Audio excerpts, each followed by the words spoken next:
जब वो फ़कीर खैरात देने के लिए आएगा, करीब आएगा, तो मैं आपको आँख से इशारा कर दूंगी। जब वो अपना कशकोल आपकी तरफ बढ़ाएगा तो आप जी भर के उसका दीदार कर लें। महबूबा को ये तजवीज़ पसंद आई और काबिल अमल भी लगी। चुनाचे अगले जुमे को शहज़ादी के हाथों खैरात की तकसीम का ऐलान करा दिया गया और मलका की तरफ से सिपाहियों को हदायत भी पहुंच गई कि वो सब फ़कीरों को घेर घार के शाही महल ले आए। फिर जुमा भी आ गया। खैरात की तकसीम के लिए लाइनें लग गई। सारे शहर के फ़ुकरा पहुँचे हुए थे। सिपाही भी सैकड़ों फ़कीरों को घेर लाए। शहज़ादी खैरात बांटने लगी। फ़कीरों की एक लंबी लाइन थी कि ख़त्म होने में नहीं आ रही थी। शहज़ादी थक जाती तो आराम करने के लिए कुछ देर कुर्सी पर बैठ जाती और लाइन आगे बढ़ जाती और लाइन रुक जाती, आगे बढ़ने से रुक जाती।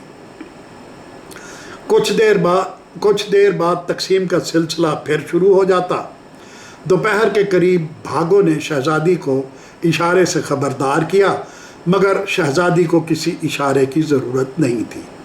उसकी नज़र ने गौहर नायाब को देखकर पहचान लिया था। जलात के नक्श नैन उसके दिमाग के पर्दे पर सब्त हो गए। उसका दिल उछलकर कड़छे में जा गिरा और जब उसने खैरात फ़कीर के कटोरे में डाली तो दिल भी कड़छे से कटोरे में जा गिरा।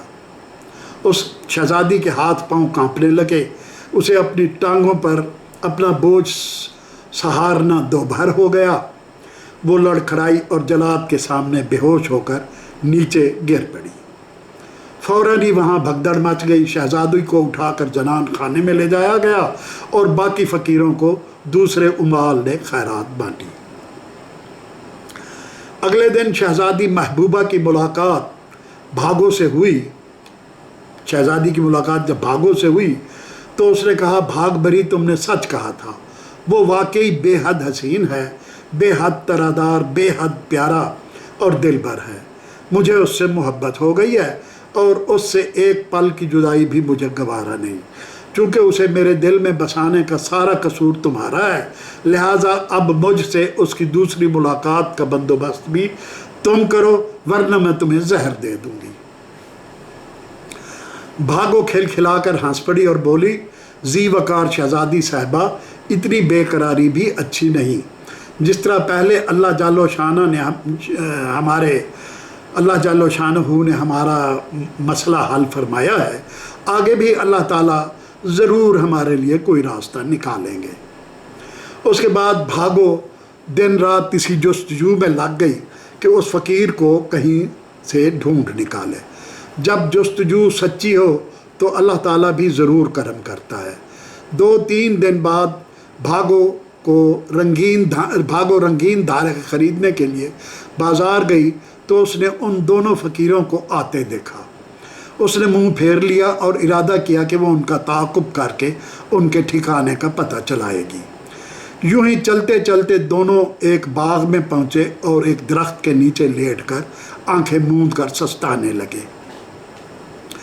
अचानक एक आहट सुनकर उन्होंने आंखें खोली तो अपने सरहाने एक चुलबली आफत को खड़े पाया। वो दोनों उठकर बैठ गए। अचानक जलात बोला, क्यों, तुम वही तो नहीं हो जो जुमे के दिन खैरात के मौके पर शहज़ादी के साथ जुड़ी खड़ी थी? भागो बोली, हाँ मैं वही हूँ और 3 दिन से तुम्हें ढूंढ ढूंढ के थक गई हूँ। मैं शहज़ादी साहिबा की ख़ास कनीज़ हूँ और तुम्हारे लिए उनका एक पैगाम लाई हूँ। फिर उसने जलात को मुखातिब करते हुए कहा, शहज़ादी साहिबा तुमसे अकेले में मिलना चाहती है। जलात ने कहा, मुझ फ़कीर में ऐसी क्या ख़ास बात है जो वो मुझसे मिलना चाहती है? ना मैं पीर, ना आमिल, ना कलंदर, ना सिकंदर। दूसरा, उनकी भूल भुलैया में पहले ही मेरे 6 भाई अपनी जान गंवा चुके हैं। मैं शहज़ादी को कहाँ से ढूंढ सकता हूँ? भागो बोली, मैं ज़्यादा कुछ नहीं जानती, मगर शहज़ादी साहब का कहना है कि गुदड़ी में छुपा ये फ़कीर असल में कुछ और है। वो तुम्हारी मर्दाना वजाहत और चेहरे की मलाहत से ताड़ गई है कि तुम किसी ममलकत के शहज़ादे हो और उन्हें पाने के लिए ढोंग रचा कर आए हो। इसका तरीका यह है कि कल तुम कुछ अच्छा लिबास जेब तन करके महल के सामने वाले बाग में पड़े नकारे पर आकर चोट लगाओ और बताओ कि तुम एक शहजादे और महबूबा से शादी करना चाहते हो। वज़ीर के कारिंदे तुम्हें भूल भुलैया में छोड़ आएंगे। तुम जब थोड़ा सा आगे बढ़ोगे तो शहजादी खुद आगे बढ़कर तुम्हारा इस्तकबाल करेंगी। बाद में जो होना है वो तुम शहजादी साहबा से सुन लोगे। इसके बाद भागो भागी भागी महल पहुंची। मलका ने महबूबा से उसकी मुलाकात का बंदोबस्त करा दिया। महबूबा आई तो भागो अदब से खड़ी हो गई और आंख से इशारा किया कि मुलाकात तखलिए में होनी चाहिए। शहजादी उसे लेकर कमरा ख़ास में आई तो भागो ने सारा अहवाल अलिफ से ये तक कह सुनाया और बोली, आपने मुझे हुक्म दिया था कि मैं फ़कीर से आपकी दूसरी मुलाकात का बंदोबस्त करूं, मगर मैंने ऐसा बंदोबस्त कर दिया है कि अब आप अपने महबूब से रोज़ाना मुलाकातें किया करेंगी। महबूबा ने बेख्तियार खड़े होकर भागो को गले सगा लिया और उसके होंठ चूम लिए।